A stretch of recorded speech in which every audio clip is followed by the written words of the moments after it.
ನಮಸ್ತೆ ಎಲ್ರಿಗೂ, ಹೇಗಿದ್ದೀರಾ ಎಲ್ಲರೂ? Welcome back to my YouTube channel food for good. ನಾನು ನಿಮ್ಮ ವಿಜಯಲಕ್ಷ್ಮಿ.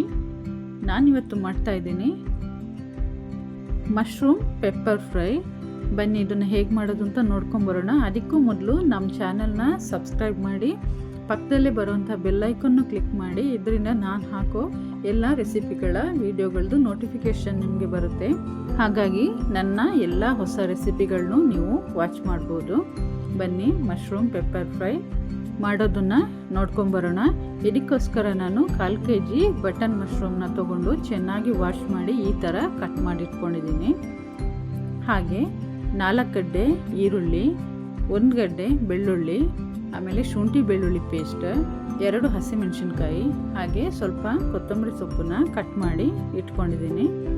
ಇವಾಗ ಸ್ಟವ್ ಆನ್ ಮಾಡಿಕೊಂಡು ಒಂದು ಬಾಣಲಿನ ಸ್ಟವ್ ಮೇಲೆ ಇಟ್ಕೊಳ್ತಾ ಇದ್ದೀನಿ. ಅದಕ್ಕೆ 1 ಸ್ಪೂನಷ್ಟು ಪೆಪ್ಪರ್, 2 ಸ್ಪೂನ್ನಷ್ಟು ಕೊತ್ತಂಬರಿ ಬೀಜ, ಹಾಗೆ ಅರ್ಧ ಸ್ಪೂನ್ನಷ್ಟು ಜೀರಿಗೆನ ಹಾಕ್ಕೊಂಡು ಚೆನ್ನಾಗಿ ಫ್ರೈ ಮಾಡ್ಕೊಳ್ತಾ ಇದ್ದೀನಿ. ಉರಿನ ಸಿಮ್ಮಲ್ಲಿ ಇಟ್ಕೊಂಡು ಫ್ರೈ ಮಾಡ್ಕೊಳ್ತಾ ಇದ್ದೀನಿ. ಇದು ಒಳ್ಳೆ ಘಮ ಬರೋವರೆಗೂ ಫ್ರೈ ಮಾಡಿದ್ರೆ ಸಾಕು.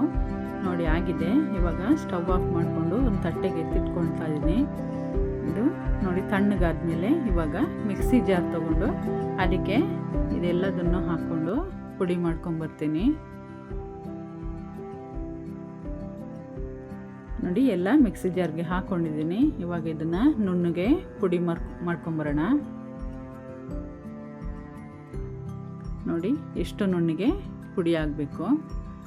ಇವಾಗ ಸ್ಟವ್ ಆನ್ ಮಾಡಿಕೊಂಡು ಅದೇ ಬಾಣಲಿನ ಇಟ್ಕೊಳ್ತಾ ಇದ್ದೀನಿ. ಇದಕ್ಕೆ 2 ಸ್ಪೂನ್ನಷ್ಟು ಕೊಬ್ಬರಿ ಎಣ್ಣೆನ ಹಾಕ್ಕೊಳ್ತಾ ಇದ್ದೀನಿ. ಕೊಬ್ಬರಿ ಎಣ್ಣೆ ಹಾಕೋದ್ರಿಂದ ಯಾವುದೇ ರೆಸಿಪಿ ಆಗಲಿ ನಿಮಗೆ ಒಳ್ಳೆ ಘಮ ಕೊಡುತ್ತೆ. ಈಗ ಇದಕ್ಕೆ ನಾವು ಕಟ್ ಮಾಡಿ ಇಟ್ಕೊಂಡಿರೋಂತಹ ಬೆಳ್ಳುಳ್ಳಿ, ಹಸಿಮೆಣಸಿನ್ಕಾಯಿ ಹಾಗೆ ಈರುಳ್ಳಿನೂ ಹಾಕ್ಕೊಂಡು ಫ್ರೈ ಮಾಡ್ಕೊಳ್ತಾ ಇದ್ದೀನಿ. ಒಂದು 2 ನಿಮಿಷ ಇದನ್ನು ಚೆನ್ನಾಗಿ ಫ್ರೈ ಮಾಡ್ಕೊಳ್ಳೋಣ.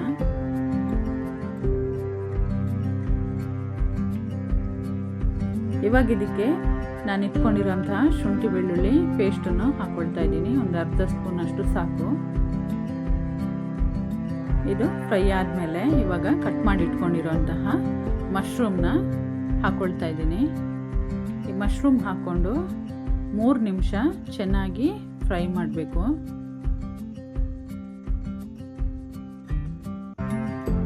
ನೋಡಿ ಚೆನ್ನಾಗಿ ಫ್ರೈ ಮಾಡ್ಕೊಳ್ಬೇಕು. ಫ್ರೈ ಮಾಡ್ತಾ ಮಾಡ್ತಾ ನೀರು ಬಿಟ್ಕೊಳ್ಳುತ್ತೆ.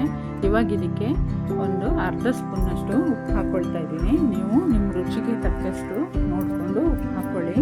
ಇದು ಪೆಪ್ಪರ್ ಫ್ರೈ ಆಗಿರೋದ್ರಿಂದ ಉಪ್ಪನ್ನ ನೋಡ್ಕೊಂಡು ಹಾಕ್ಕೊಳ್ಬೇಕು, ಜಾಸ್ತಿ ಆಗಬಾರ್ದು. ಅದಕ್ಕೋಸ್ಕರ ನೋಡಿ ಉಪ್ಪು ಹಾಕ್ಕೊಂಡು 2 ನಿಮಿಷ ಹಂಗೆ ಫ್ರೈ ಮಾಡಿಕೊಂಡೆ. ಇವಾಗ ನಾವು ಪುಡಿ ಮಾಡಿಟ್ಕೊಂಡಿರೋಂತಹ ಮಸಾಲೆನ ಹಾಕ್ಕೊಳ್ತಾ ಇದ್ದೀನಿ. ಮಸಾಲೆ ಹಾಕ್ಕೊಂಡು ಚೆನ್ನಾಗಿ ಫ್ರೈ ಮಾಡ್ಕೊಳ್ಳೋಣ.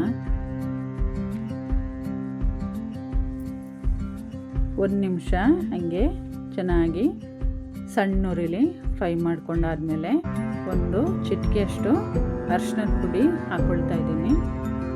ನೋಡಿ ನಮ್ಮ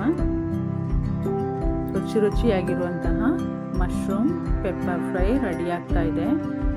ಇದಕ್ಕೆ ಅರ್ಧ ನಿಂಬೆಹಣ್ಣು ತಗೊಂಡು ಅದ್ರ ರಸನ ಹಾಕ್ಕೊಳ್ತಾ ಇದ್ದೀನಿ. ಇವಾಗ ನಾವು ಕಟ್ ಮಾಡಿ ಇಟ್ಕೊಂಡಿರೋಂತಹ ಕೊತ್ತಂಬರಿ ಸೊಪ್ಪನ್ನು ಹಾಕ್ಕೊಳ್ತಾ ಇದ್ದೀನಿ. ಇವಾಗ ಸ್ಟವ್ ಆಫ್ ಮಾಡಿಕೊಂಡೆ. ನಮ್ಮ ಮಶ್ರೂಮ್ ಪೆಪ್ಪರ್ ಫ್ರೈ ರೆಡಿಯಾಗಿದೆ. ತುಂಬಾ ಟೇಸ್ಟಿಯಾಗಿ, ತುಂಬಾ ಸ್ಪೈಸಿಯಾಗಿ, ತುಂಬಾ ಚೆನ್ನಾಗಿರುತ್ತೆ. ನಾವು ರೈಸ್ ಮತ್ತು ರಸಮ್ ಜೊತೆ ಸೈಡ್ ಡಿಶ್ ಆಗಿ ಈ ಮಶ್ರೂಮ್ ಪೆಪ್ಪರ್ ಫ್ರೈನ ಸರ್ವ್ ಮಾಡ್ಬೋದು. ತುಂಬಾ ಚೆನ್ನಾಗಿರುತ್ತೆ, ತುಂಬಾ ಟೇಸ್ಟಿಯಾಗಿರುತ್ತೆ, ಹಾಗೂ ತುಂಬಾ ಸ್ಪೈಸಿಯಾಗಿರುತ್ತೆ. ಖಂಡಿತ ನೀವು ಇದನ್ನು ಮನೇಲಿ ಟ್ರೈ ಮಾಡಿ ನೋಡಿ. ಈ ರೆಸಿಪಿ ನಿಮಗೆ ಇಷ್ಟ ಆಗಿದ್ದರೆ ಲೈಕ್ ಮಾಡಿ, ಶೇರ್ ಮಾಡಿ, ಹಾಗೂ ಹೇಗೆ ಬಂದಿದೆ ಅಂತ ಕಮೆಂಟ್ ಮಾಡಿ. ಹಾಗೆ ನಮ್ಮ ಚಾನಲ್ನ ದಯವಿಟ್ಟು ಸಬ್ಸ್ಕ್ರೈಬ್ ಮಾಡಿ, ಹಾಗೆ ಪಕ್ಕದಲ್ಲಿ ಬರೋವಂಥ ಬೆಲ್ಲೈಕನ್ನು ಕ್ಲಿಕ್ ಮಾಡಿ. ಇದರಿಂದ ನಾನು ಹಾಕೋ ಎಲ್ಲ ರೆಸಿಪಿಗಳ ವಿಡಿಯೋಗಳದ್ದು ನೋಟಿಫಿಕೇಷನ್ ನಿಮಗೆ ಬರುತ್ತೆ. ಇಂಥದ್ದೇ ಹೊಸ ಹೊಸ ಹಾಗೂ ಸ್ಪೆಷಲ್ ರೆಸಿಪಿಗಳಿಗಾಗಿ ನಮ್ಮ ಚಾನಲ್ನ ವಾಚ್ ಮಾಡ್ತಾ ಇರಿ. ಇನ್ನೊಂದು ಹೊಸ ರೆಸಿಪಿ ಜೊತೆ ಮುಂದಿನ ವಿಡಿಯೋದಲ್ಲಿ ಸಿಗೋಣ. Thank you for watching.